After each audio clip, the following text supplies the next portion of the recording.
Hello friends, welcome to R K classes. दोस्तों, आज की क्लास में हम लोग भारतीय संसद प्रीवियस ईयर क्वेश्चन को करेंगे, जिसमें कि फुल एक्सप्लेनेशन के साथ देखेंगे। अगर इस लेक्चर को आप पूरा देखते हैं तो निश्चित ही आपका सारा कंसेप्ट क्लियर हो जाएगा और चीज़ें आपको याद करने की आवश्यकता नहीं पड़ेगी।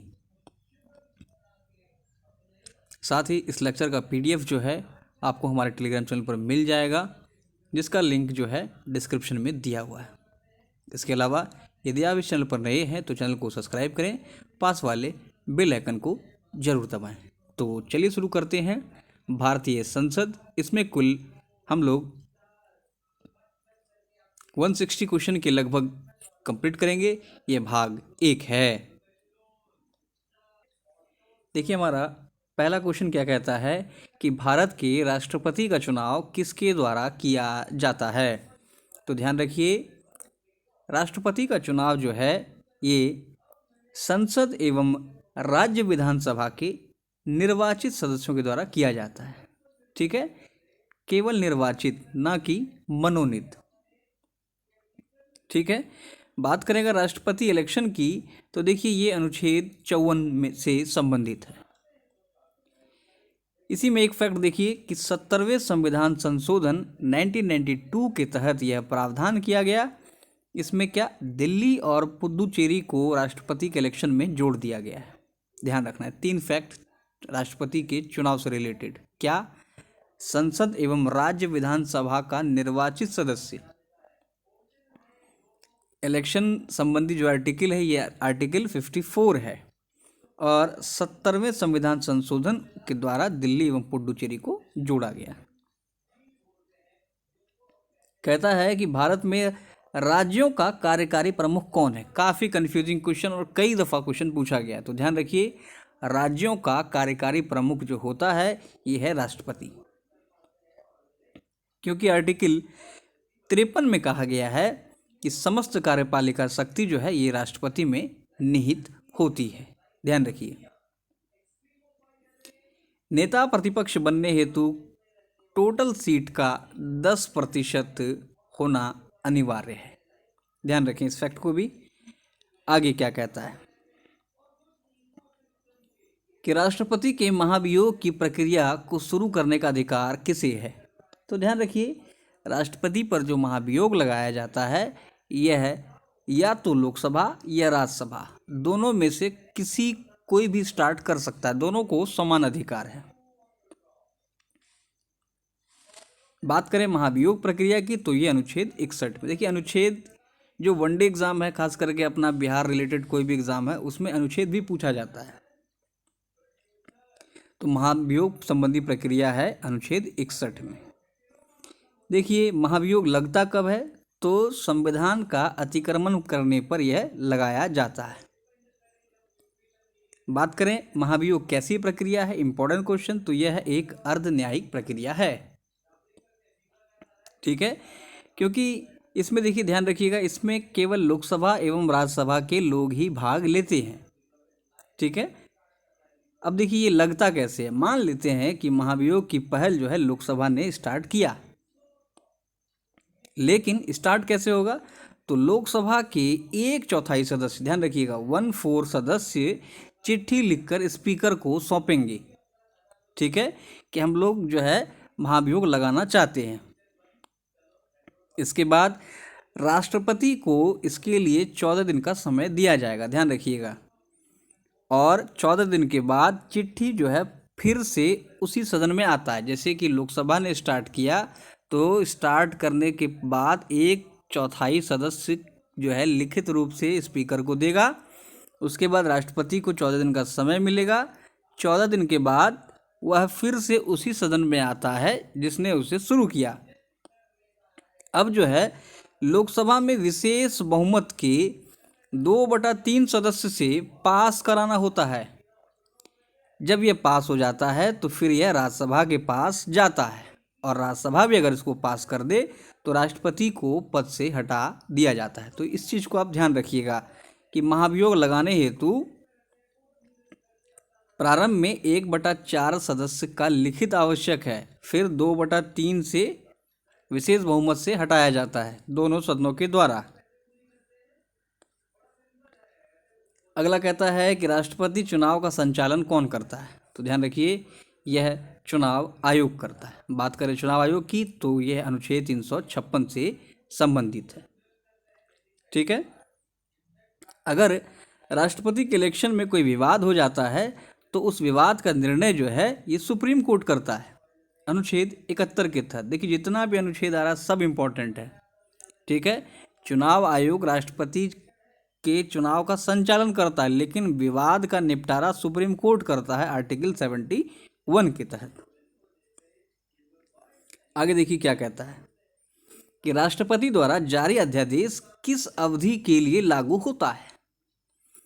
तो राष्ट्रपति महोदय जब अध्यादेश जारी करते हैं तो इसकी अवधि 6 महीने तक होती है। ठीक है। सबसे बड़ी बात कि ये अध्यादेश जारी कब करते हैं? तो देखिए, संसद जब सेशन में ना हो तब यदि राष्ट्रपति को लगे कि कोई कानून जो है आवश्यक है। ठीक है। संसद अगर सत्र में नहीं है और इस समय ऐसी परिस्थिति बनती है और राष्ट्रपति को लगता है कि कानून बनाना आवश्यक है तो वो जो है अध्यादेश जारी कर देते हैं। ध्यान रखिएगा, काफ़ी अगर घुमा देगा क्वेश्चन तो पूछता है कि अध्यादेश से जारी करने की शक्ति राष्ट्रपति की किस प्रकार की है? तो ये जो है कानूनी पावर है इनके पास। और बात करें अध्यादेश संबंधी प्रावधान तो ये अनुच्छेद 123 में है। बहुत इंपॉर्टेंट है, ध्यान रखिएगा। अनुच्छेद 123 के तहत राष्ट्रपति अध्यादेश जारी करते हैं और कब करते हैं? तो जब उन्हें लगता है कि कानून बनाना आवश्यक है और उस समय संसद सत्र में ना हो।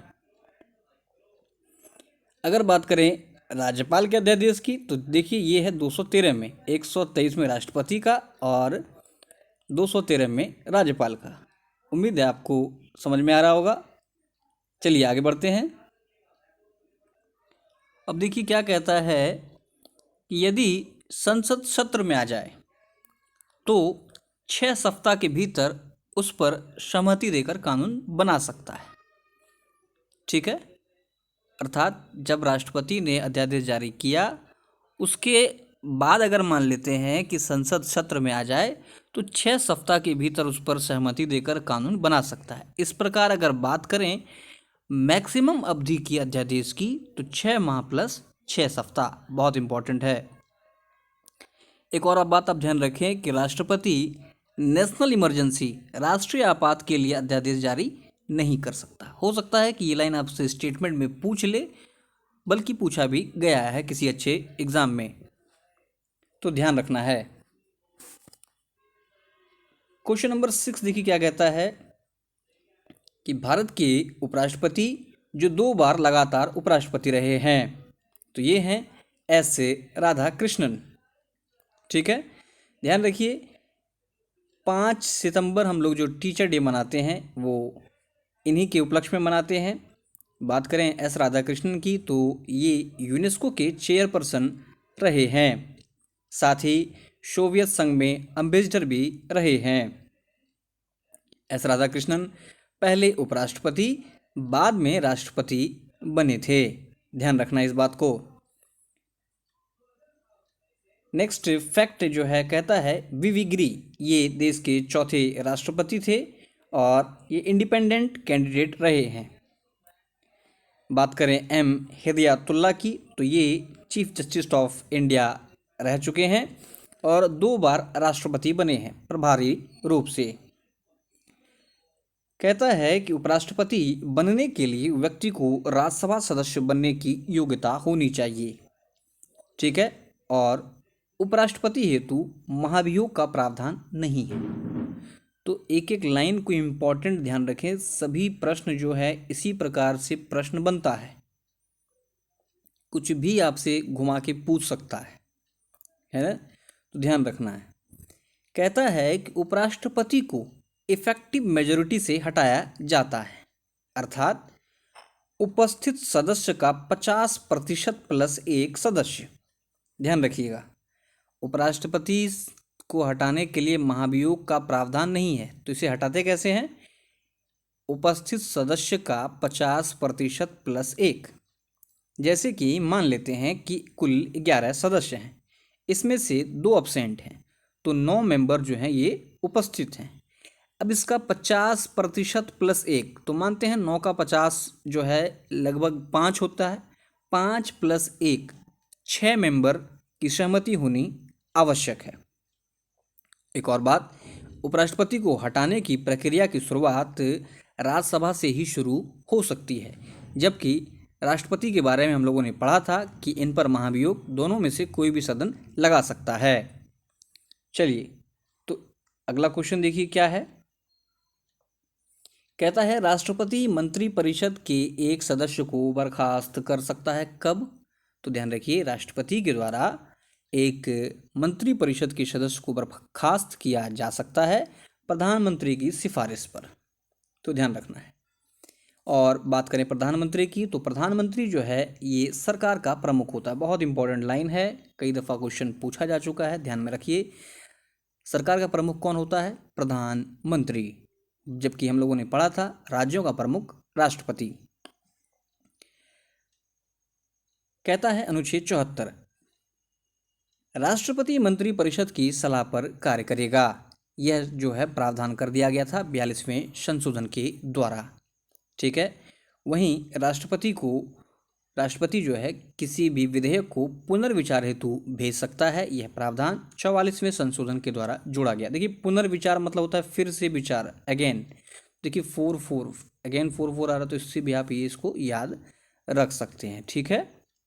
दो संशोधनों को ध्यान में रखना है कि राष्ट्रपति मंत्रिपरिषद की सलाह पर कार्य करेगा, यह 42वें संशोधन के द्वारा तय कर दिया गया, जबकि राष्ट्रपति पुनर्विचार हेतु किसी विधेयक को लौटा सकता है, 44वें संशोधन के द्वारा जोड़ा गया। अगला, सरकार के संसदीय रूप के तहत वास्तविक कार्यकारी शक्ति का प्रयोग कौन करता है? देखिए, वास्तविक कार्यकारी शक्ति का प्रयोग जो है ये प्रधानमंत्री के द्वारा ही किया जाता है। आगे देखते हैं, अगला क्वेश्चन है। देखिए, मंत्रिपरिषद जो है ये जवाबदेह होती है, तो ध्यान रखिए मंत्रिपरिषद जो होती है यह केवल लोकसभा के प्रति जवाबदेह होती है। नेक्स्ट क्वेश्चन नंबर 10 देख रहे हैं आप, लिखा हुआ है कि मंत्रिपरिषद के विरुद्ध लोकसभा सदस्य जो अविश्वास प्रस्ताव को प्रस्तुत कर सकता है। तो ध्यान रखिए, अविश्वास प्रस्ताव लाने हेतु 50 सदस्य जरूरी हैं, ठीक है। बात करें अविश्वास प्रस्ताव की, तो इसे केवल लोकसभा में ही लाया जाता है, और इसका जो अविश्वास प्रस्ताव संबंधी जो रूल है ये रूल 198 में लिखा हुआ है, ठीक है। क्वेश्चन नंबर 11 देखिए क्या कहता है। किसी भी सुझाव या सलाह के लिए संसद में किसे आमंत्रित किया जा सकता है? तो क्वेश्चन का फ्रेमिंग देखिए किस तरह से आजकल क्वेश्चन पूछे जा रहे हैं। विभिन्न परीक्षाओं में जो क्वेश्चन पूछे गए हैं 2019, 20, 21 में, उन सभी का कॉम्बिनेशन जो है आपको टॉपिक वाइज यहाँ पर मिल रहा है, ठीक है। तो ध्यान देखिए, भारत के अटॉर्नी जनरल या महान्यायवादी को संसद में आमंत्रित किया जा सकता है किसी सुझाव या सलाह के लिए।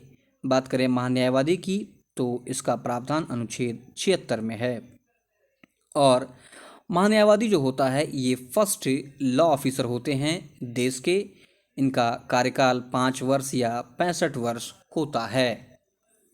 नेक्स्ट क्वेश्चन देखिए क्या कहता है कि भारत के दूसरे विधि अधिकारी लॉ ऑफिसर के रूप में किसे जाना जाता है? तो अभी हम लोगों ने देखा पहला जो है ये फर्स्ट लॉ ऑफिसर ये महान्यायवादी होते हैं, जबकि अगर आपसे पूछे दूसरा कौन होता है तो ये होता है सॉलिसिटर जनरल ऑफ इंडिया। इनका कार्यकाल 3 वर्ष का होता है। बहुत इंपॉर्टेंट, देखिए कंफ्यूजिंग ना करें आप। 5 वर्ष हो गया महान्यायवादी का, सॉलिसिटर जनरल ऑफ इंडिया का 3 साल। नेक्स्ट क्वेश्चन देखिए क्या कहता है कि राष्ट्रपति को पद की शपथ कौन दिलाता है? तो हम सब जानते हैं काफ़ी इजी क्वेश्चन है। राष्ट्रपति को पद की शपथ भारत के मुख्य न्यायाधीश दिलाते हैं। यदि ये एब्सेंट हो तो जो सीनियर मोस्ट जज होंगे वो इन्हें शपथ दिलाएंगे, और शपथ संबंधी प्रावधान अनुच्छेद 60 में है, ठीक है, आर्टिकल 60 कहता है कि राज्यसभा का सभापति होता है। तो ध्यान रखिए उपराष्ट्रपति जो है ये राज्यसभा का सभापति होता है, ठीक है। और भारत का उपराष्ट्रपति एक रिक्त समय के राष्ट्रपति के रूप में कार्य करता है, ठीक है, जब राष्ट्रपति का पद रिक्त हो तो उपराष्ट्रपति उस पर कार्य कर सकता है। सबसे बड़ी बात, जब उपराष्ट्रपति राष्ट्रपति के रूप में कार्य करता है तो वह राज्यसभा का सभापति का कार्य नहीं करता है। ध्यान रखिए, इस समय जो है राज्यसभा में उपसभापति आ जाते हैं। ठीक है, नेक्स्ट क्वेश्चन देखिए, भारत के नियंत्रक और महालेखा परीक्षक के लिए मुख्य लेखाकार और लेखा परीक्षक के रूप में कार्य कौन करता है? तो ध्यान रखिए, ये महालेखा परीक्षक जो है, नियंत्रक एवं महालेखा परीक्षक, ये जो संघ एवं राज्य सरकार के मुख्य लेखा परीक्षक के रूप में कार्य करता है। ठीक है, ध्यान रखिएगा, पब्लिक पर्स का गार्जियन सीएजी को कहा जाता है। बहुत इंपॉर्टेंट है, ध्यान रखिए। बात करें सीएजी संबंधी प्रावधान का तो अनुच्छेद 148 148 में है सीएजी नियंत्रक एवं महालेखा परीक्षक, यह जो है संघ एवं राज्य दोनों के लिए मुख्य लेखाकार और लेखा परीक्षक के रूप में कार्य करता है। इसे पब्लिक पर्स ऑफ गार्जियन भी कहते हैं। नेक्स्ट क्वेश्चन देखिए क्या कहता है कि भारतीय संसद की संप्रभुता किसके द्वारा प्रतिबंधित होती है? तो ध्यान रखिए, संसद की जो संप्रभुता है यह जुडिशियल रिव्यू, न्यायिक समीक्षा के द्वारा प्रतिबंधित होती है। आगे देखते हैं, हमारा अगला प्रश्न है, देखिए कहता है कि भारतीय संसद प्रशासन पर किन तरीकों से नियंत्रण रखती है? तो ध्यान रखिए, संसदीय समिति के माध्यम से, अर्थात भारतीय संसद जो है पार्लियामेंट्री कमेटी के द्वारा प्रशासन पर नियंत्रण रखती है। ठीक है, देखिए काफ़ी फुल एक्सप्लेनेशन हम लोग कर रहे हैं, इसलिए 50 क्वेश्चन में भी वीडियो काफ़ी लंबा हो जाएगा। अगर आप सीरियस होकर पढ़ना चाहते हैं तो इसे देखेंगे, और उम्मीद है अगर आप यहाँ तक पहुँचे हैं तो आपको ज़रूर ये अच्छा लग रहा होगा।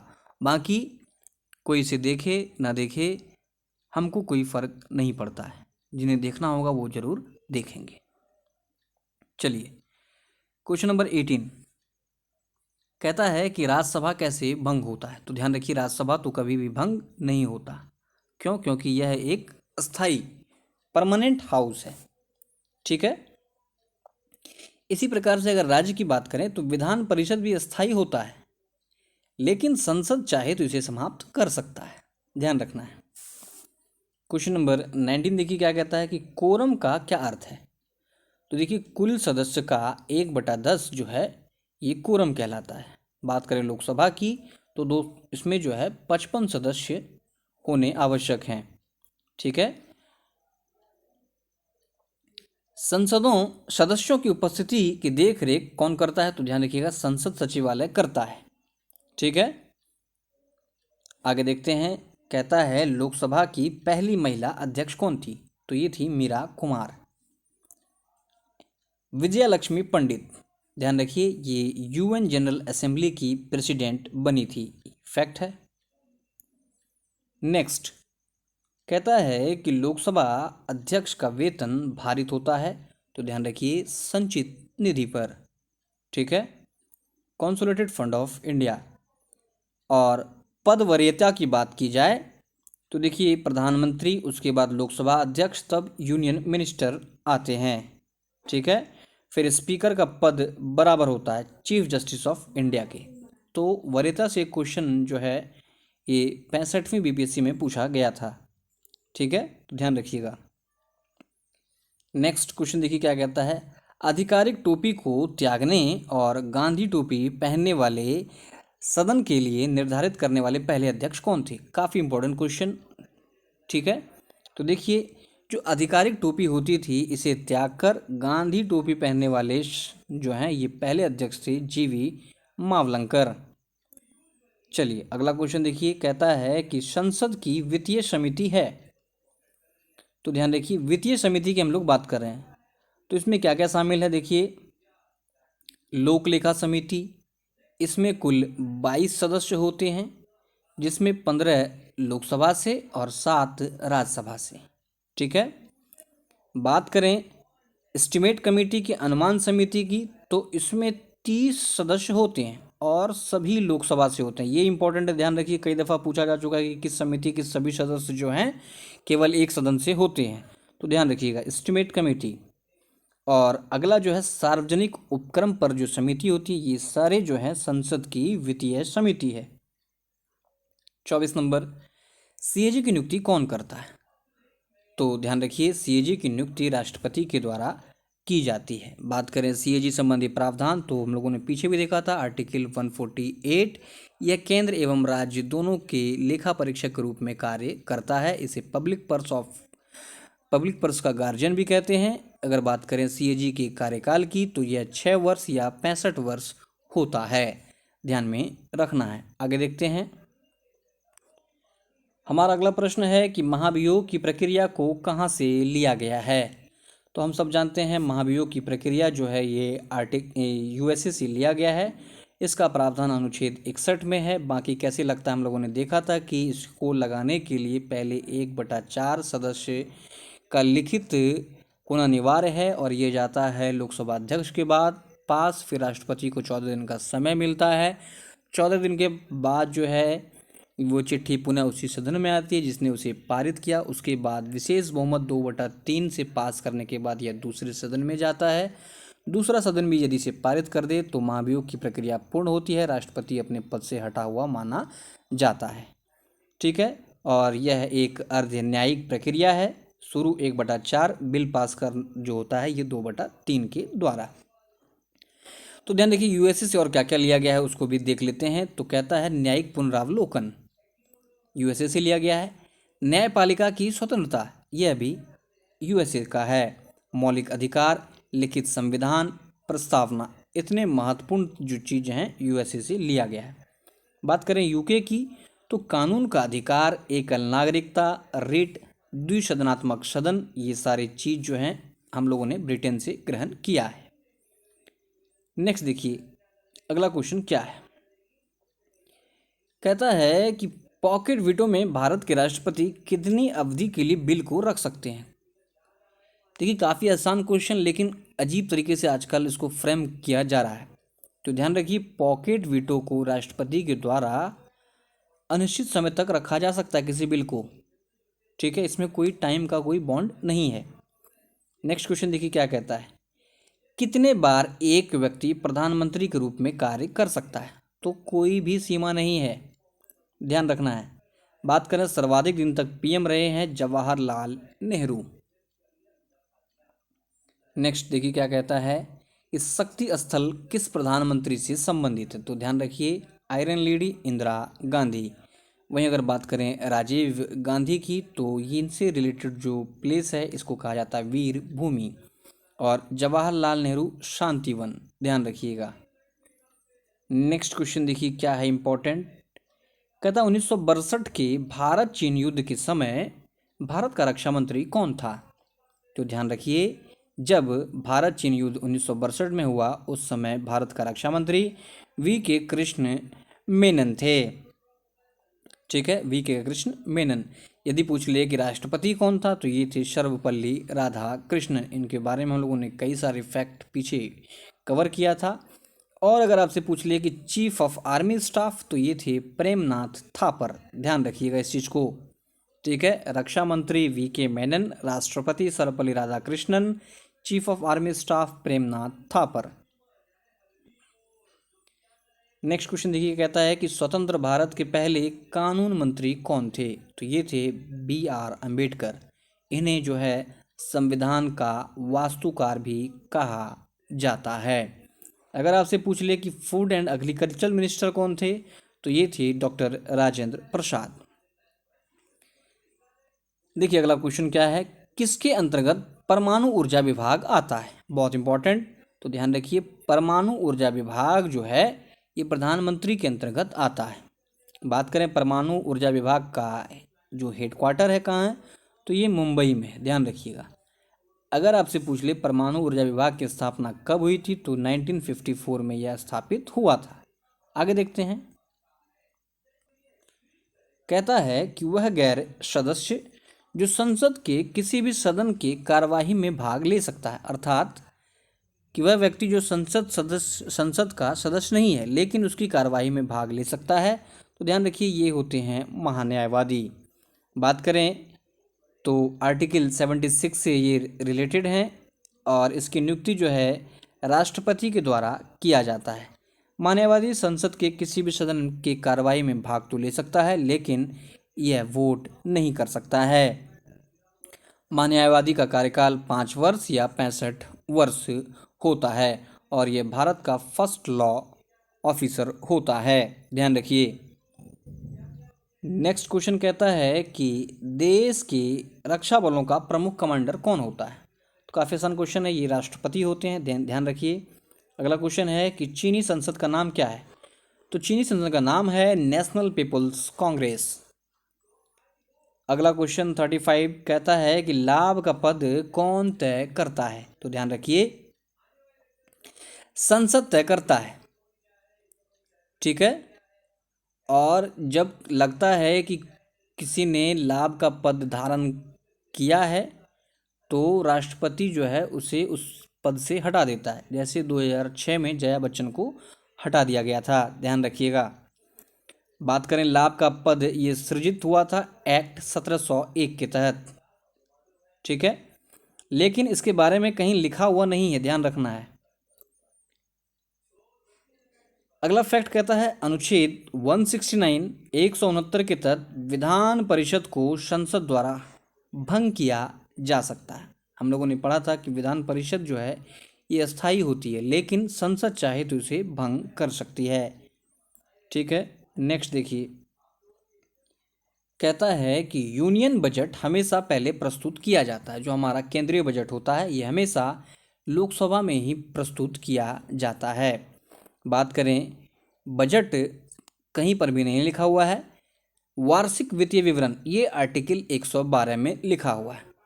सबसे बड़ी बात कि बजट जो है राष्ट्रपति के पूर्व अनुमति से ही लोकसभा में पेश होता है, मतलब इसको पेश करने से पहले राष्ट्रपति से अनुमति लेना आवश्यक है।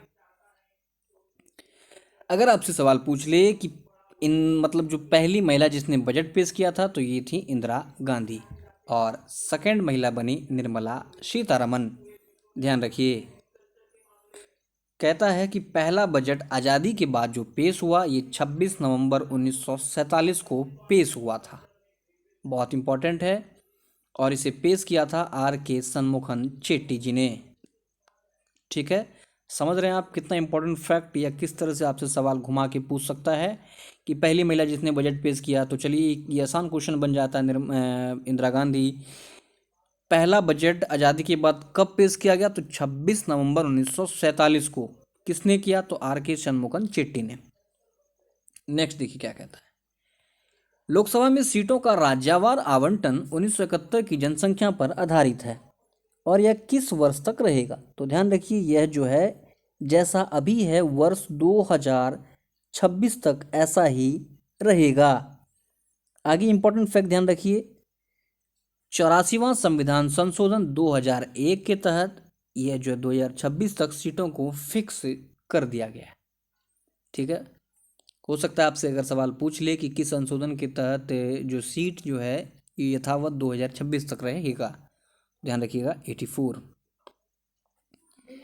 नेक्स्ट क्वेश्चन देखिए क्या कहता है कि लोकसभा अध्यक्ष को उनके कार्यकाल की समाप्ति से पहले उनके कार्यालय से हटाया जा सकता है। तो बिल्कुल, अगर लोकसभा इस आशय का प्रस्ताव पारित करती है तब, ठीक है, ध्यान रखिए।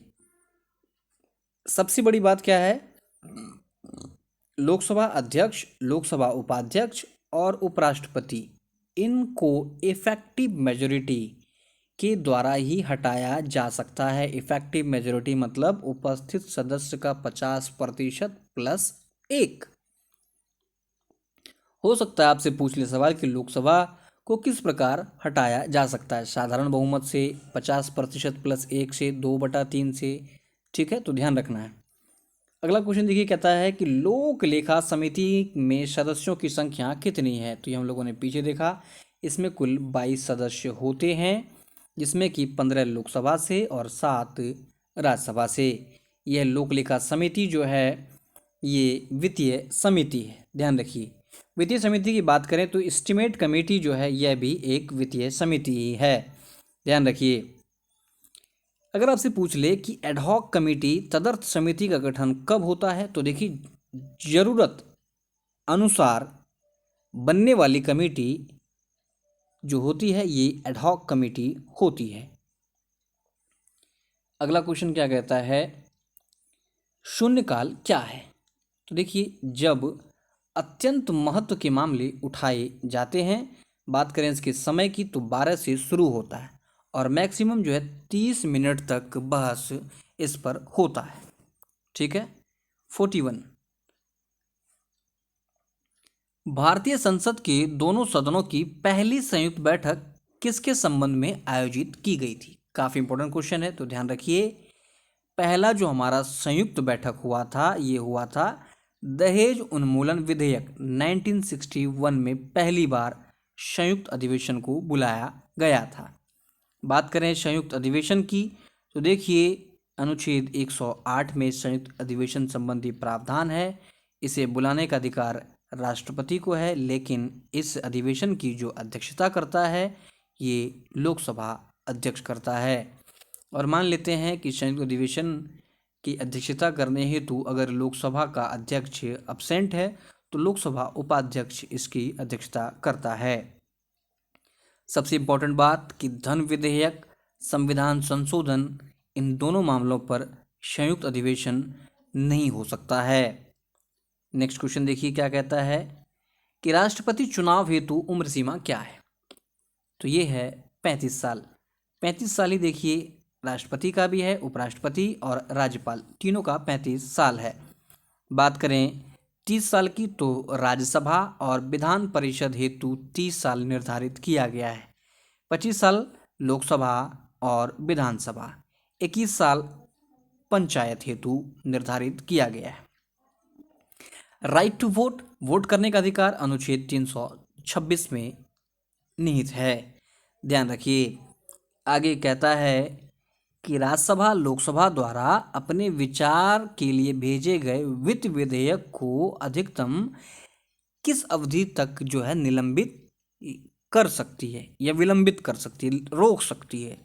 तो ध्यान रखिए लोकसभा द्वारा विचार के लिए भेजा गया वित्त विधेयक केवल राज्यसभा जो है ये 14 दिन तक ही रोक सकता है। आगे देखते हैं। नेक्स्ट क्वेश्चन कहता है कि कानून के किसी भी सवाल पर भारत के सर्वोच्च न्यायालय के सलाहकार की राय लेने का अधिकार किसे है? बहुत इंपॉर्टेंट। तो देखिए सर्वोच्च न्यायालय से सलाह लेने का अधिकार राष्ट्रपति को है और राष्ट्रपति अनुच्छेद 143 के तहत सुप्रीम कोर्ट से सलाह ले सकता है, लेकिन राष्ट्रपति इस सलाह को माने इसके लिए वह बाध्यकारी नहीं है। ठीक है। नेक्स्ट देखिए कहता है कि अध्यादेश जारी करने की राष्ट्रपति की शक्ति का एक अवशेष है। तो ध्यान रखिए भारत सरकार अधिनियम 1935 इसी से यह संबंधित है। अध्यादेश की अवधि की बात करें तो यह 6 माह होती है। संसद चालू होने के बाद इसका प्रभाव 6 सप्ताह रहता है। इस बीच संसद चाहे तो इसे पास करके कानून बना सकती है। अध्यादेश राष्ट्रपति के द्वारा अनुच्छेद 123 के तहत जारी किया जाता है, जबकि गवर्नर द्वारा 213। अगला क्वेश्चन क्या है कि लोकसभा के सदस्य का प्रारंभिक कार्यकाल 5 वर्षों का था।